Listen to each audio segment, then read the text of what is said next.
নমস্কার, আমি বিনয়। এই মুহূর্তে ছিলাম বিদ্যাং ভ্যালি, কালিম্পংয়ের একটি জায়গা।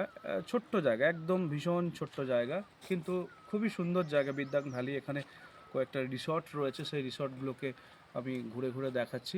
আপনারা যারা প্ল্যান করছেন একটু অফবিট জায়গাতে যাওয়ার জন্য, তারা কিন্তু বিদ্যাং ভ্যালিতে আসতেই পারেন। এখানে বিদ্যাং ভ্যালিতে একটা হ্যাঙ্গিং ব্রিজও রয়েছে।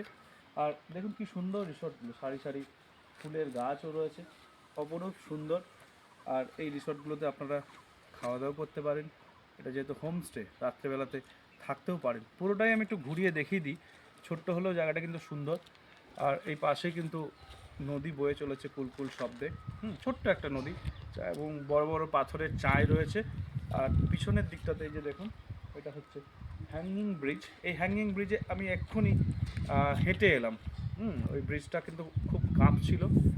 মাঝে যখন গেছিলাম ভয়ই লাগছিল একটু, খুব বেশি কাঁপুনি শুরু হলো, কিন্তু এখন নেমে এলাম, জায়গাটাকে আরও বেশি ভালো লাগছে।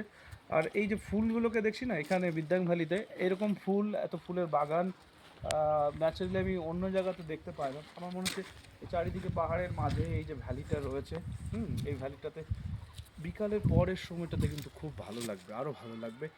আর সকালবেলায় ঘুম থেকে উঠে খুব ভালো লাগবে।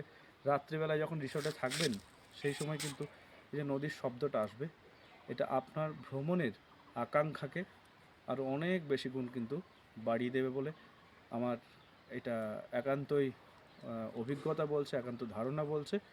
আর মিস করবেন না, আপনার হাতে যদি 2 দিন সময় আছে, আমার মনে হয় আপনারা এই জায়গাটাতে বেড়াতে আসতে পারেন। ভালো থাকবেন আর ভ্রমণে থাকবেন।